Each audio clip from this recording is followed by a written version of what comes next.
Good morning everyone. তো এবার আসছি day 2 of our Digha trip. ঢেউয়ের আওয়াজ দেখেছো ওই থেকে আসছে। এখন কিন্তু জলটা অনেক ওপরে আছে। আমরা এখন কোথায় যাচ্ছি? জগন্নাথ দেবের দর্শন করতে যাচ্ছি। আপনারা বুঝেই গেছেন নিশ্চয়ই, দীঘায় যে নতুন জগন্নাথ মন্দিরটি উদ্বোধন হয়েছে সেটির দর্শনের জন্যই আমরা সকাল সকাল উঠে রওনা দিয়েছি। 6 নম্বর গেট দিয়ে এন্ট্রি নিয়েছি, কারণ সেখানে ভিড়টা অনেকটাই কম থাকে, যেটা জানতে পেরেছি। জয় জগন্নাথ,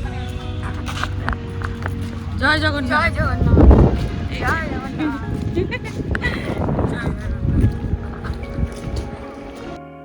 6 নম্বর গেটের ঠিক অপোজিট সাইডে জুতো রাখার জায়গা রয়েছে। সেখানে গিয়ে আপনারা জুতো জমা রাখতে পারেন, একদম বিনামূল্যে কিন্তু জুতো রাখার ব্যবস্থা করা রয়েছে সেখানে।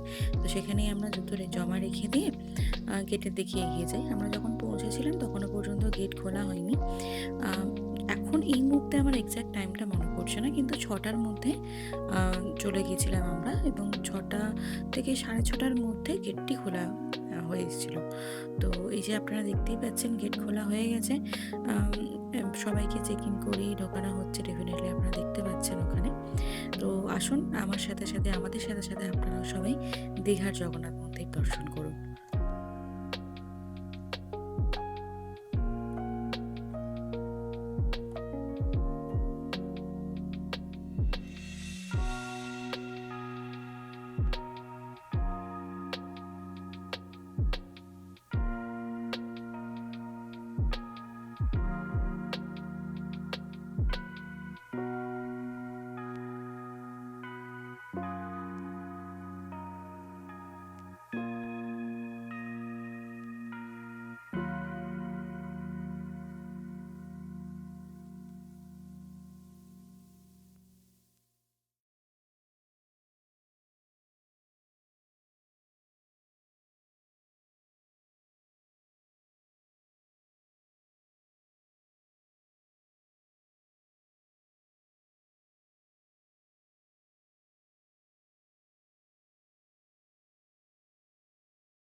আজকের সকালটা আমাদের সবার জন্য খুবই সুন্দর, কারণ আমরা জগন্নাথ দেবের দর্শন করতে পেরেছি আজকে সকালে। মন্দিরের ভেতরে কিন্তু সব জায়গায় ক্যামেরা অ্যালাউড নয়। যেখানে জগন্নাথ দেবের মন্দিরের ভেতরে মূর্তি রয়েছে, মূর্তির ওখানে কিন্তু ক্যামেরা অ্যালাউড নয়, যে কারণে আমি সেখানকার ভিডিও করতে পারিনি। কিন্তু সেই মন্দিরের বাইরের বিষ্ণুর যে অবতারগুলোর মূর্তি রয়েছে, আম সেই অবতারের ভিডিওগুলো আমি আপনাদেরকে দেখাচ্ছি। আর সকাল সকাল মহাদেবের দর্শনও হয়ে গেছে। তো যাই হোক, মন্দির দর্শনের পর আবারও মনটা টানলো, যে কারণে আমরা চলে গিয়েছিলাম আবার সমুদ্রের পাড়ে। আপনারাও দেখুন, এনজয় করুন।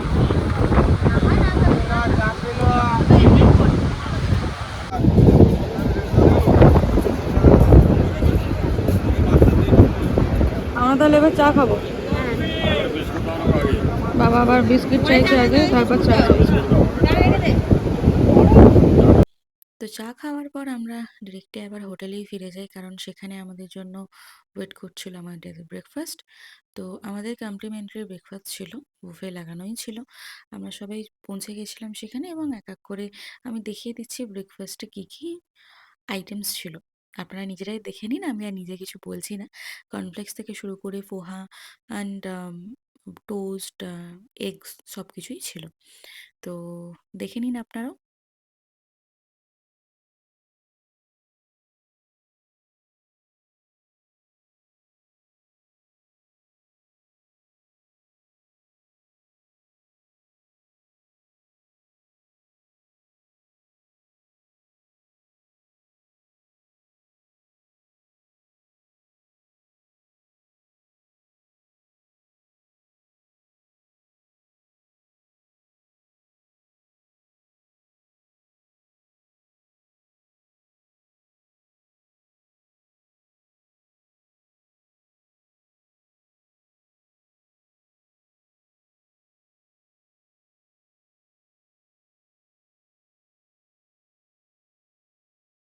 আমরা কিন্তু খাবার নিয়ে চলে এসেছি, বসে গেছি।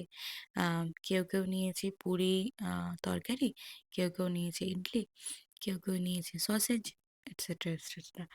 তো খাবার আমরা খেয়ে নিই। আপনাদের সাথে আবার পরে কথা হবে। তো ব্রেকফাস্টের পর আমরা ডিরেক্টলি সমুদ্রে চলে গেছিলাম, যে কারণে তারপর আর কোনো ভিডিও করিনি। তারপর আপনাদেরকে দেখাচ্ছি ডিরেক্টলি লাঞ্চ। লাঞ্চটা হচ্ছে আমরা রুমেই অর্ডার করে নিয়েছিলাম। আজকে আমরা অর্ডার করেছিলাম ইলিশ মাছের আ আইটেম, ইলিশ সর্ষে অ্যাকচুয়ালি, মাটন আর তার সাথে কাঁকড়ার একটা তরকারি একটা আইটেম।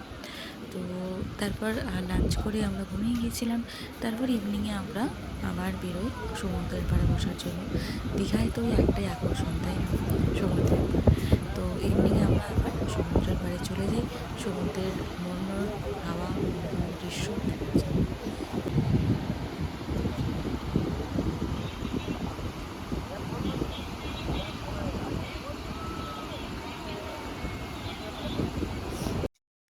আচ্ছা, আপনারা একটা কথা বলুন, আপনারা কি বুঝতে পারছেন আমি কি দেখানোর চেষ্টা করছি? ওটি হচ্ছে আমাদের হোটেল, নিউ গীতাঞ্জলি। তো যাই হোক, তারপর সমুদ্রের পাড় থেকে বসে আসার পর আমার মা, আমার কাকিমা দুজনে মিলে চলে যায় শপিং করতে। আমরা আর কি করব? আমরা আর যাইনি। আমরা হোটেলের বাইরেই যে সুন্দর পরিবেশটি, সুন্দর জায়গাটি রাখা ছিল সেখানে বসে আমরা দোল খাচ্ছিলাম।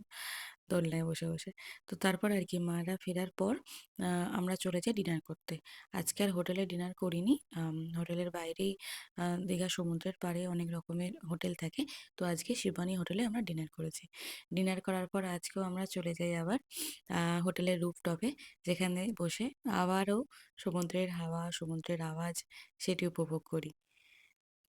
করে আর কি তারপর চলে যাই ঘুমাতে। কারণ পরের দিন আবার বেরোতেও হবে বাড়ি যাওয়ার জন্য।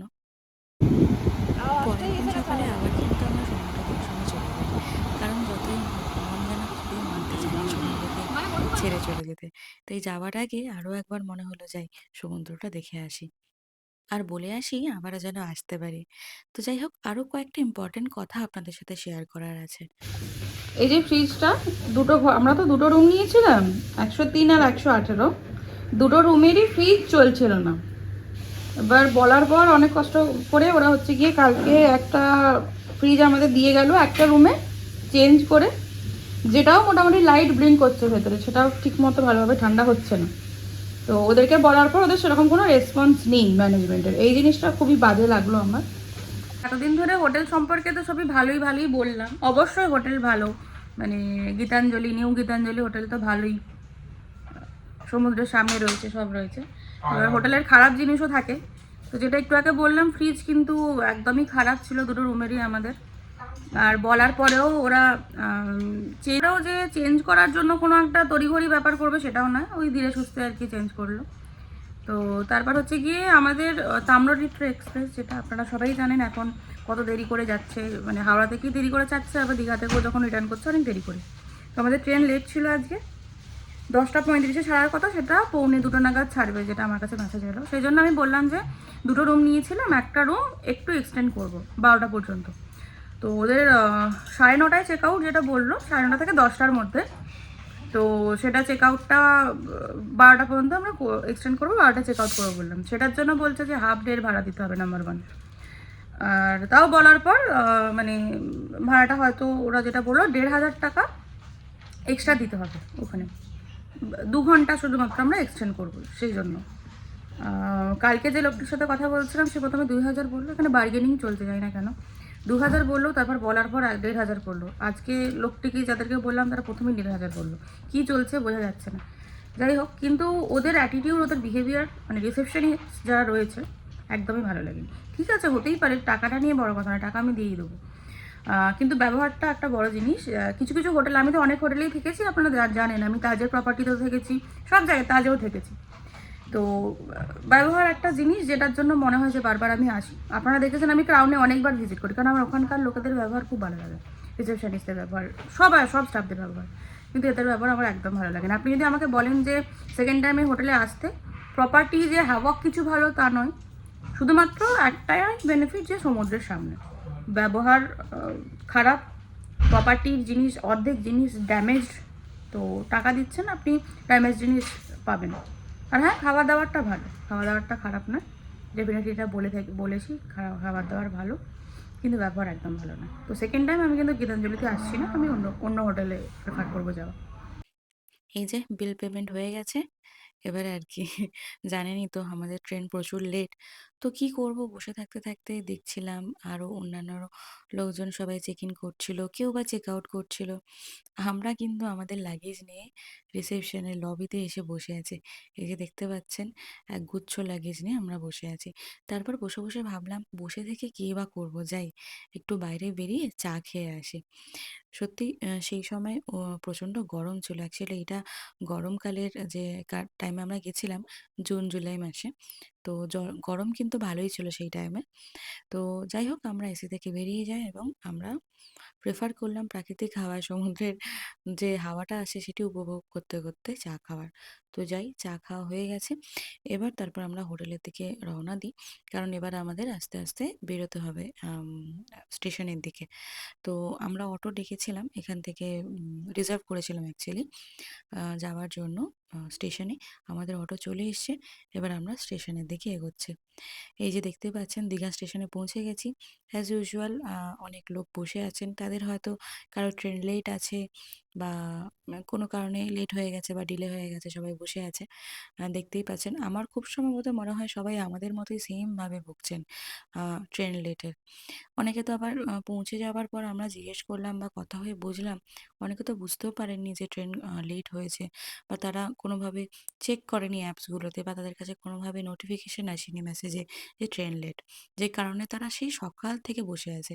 এই যে দেখুন, যেতে, যেতে দেখতে পেলাম কয়েকটি হনুমান স্টেশনে রয়েছে, আর কিছু লোক তাদেরকে খাবার দিচ্ছে। তো দেখে যাই হোক, টাইম পাস কিন্তু ভালোই হচ্ছিল, ভালোই লাগছিল।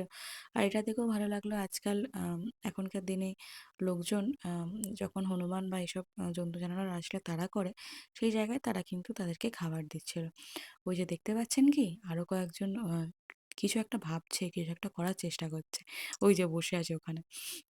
আপনারা দেখতেই পাচ্ছেন নিশ্চয়ই, তখনও আ ৩:৩০ বেজে গেছে। আমাদের কিন্তু ট্রেন আসার কথা ৯:৩০, ১:৪০ অ্যাকচুয়ালি। কিন্তু তখন ৩:৩০ অলরেডি বেজে গেছে। তখনও কিন্তু আমাদের ট্রেন আসেনি। আ তো তখন অ্যানাউন্সমেন্ট হয় আর আমরা কিন্তু অ্যাপে ট্র্যাক করছিলাম।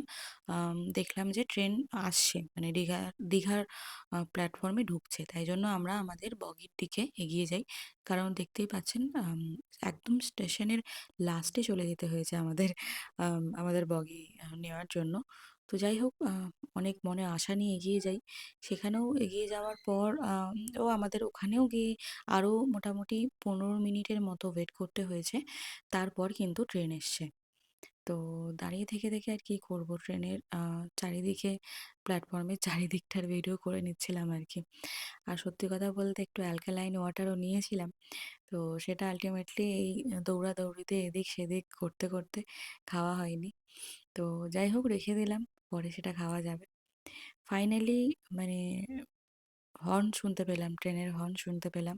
আর সত্যি তখন মনটা এতটা আনন্দিত হয়ে গেছিল যে ফাইনালি আমরা ট্রেনে উঠতে পারবো আর বাড়ি যেতে পারবো। এ যেন সেই অপু আর দুর্গা যেরকম ট্রেন দেখতে পেয়ে মানে একটা তাদের মনের মধ্যে একটা আনন্দ হয়েছিল, ঠিক সেই রকম আনন্দ আমার যেন মনে হচ্ছিল আমাদের মনে সেই মুহূর্তে হচ্ছে। তো যাই হোক, আমাদের ট্রেন চলে এসছে। এবার হচ্ছে আমরা আস্তে, আস্তে ট্রেনে উঠবো।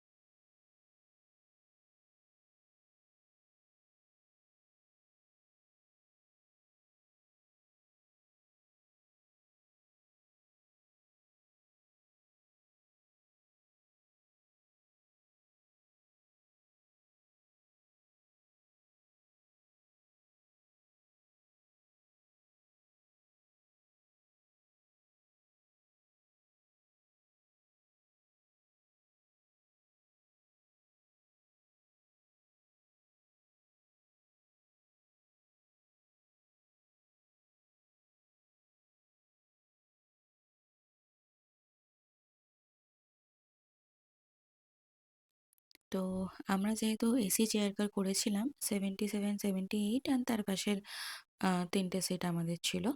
তো সেই ক্ষেত্রে সেইভাবেই আমরা বসে গেছিলাম। এই যে আমার সিটটা কিন্তু একা পড়েছে। আর ভাই, বাবা ওরা একসাথে সিট পেয়ে গেছে, আর মা আর কাকিমা ওরা একসাথে সিট পেয়েছে। ঠিক আছে, আমিও ভাবলাম যে ভালোই হয়েছে। আর বকবক করতে, করতে যাবো না, ঘুমাতে, ঘুমাতে বাড়ি যাবো। তো সেটা কি আর হয়? ট্রেনে একের পর এক যেকোনো মানে জিনিস উঠতে থাকে, আর তারপর আমাকে আবার মা, কাকিমা ডেকে বলে, "এটা খাবি? ওটা খাবি?" তো সেই সবই চলছিল আরকি। তো সেটার থেকেও বড় কথা, আমাদেরকে ট্রেনে ওঠার পর জল দিয়ে যাওয়া হয়। তারপরে এই যে দেখতেই পাচ্ছেন, যেটা বলছিলাম, এটা খাবে, সেটা খাবে। আমার ভাইও কিন্তু সেই দিক থেকে কম নয়। তো তারপরে কিছুক্ষণ পর চা আসে। আমরা কিন্তু অ্যাকচুয়ালি চায়েরই ওয়েট করছিলাম কখন চা আসবে। তো চা আসার পর আমরা চা খেয়ে নিই। খেয়ে নিয়ে এবার তারপর আমি কি করি? আমি ঘুমিয়েই যাই।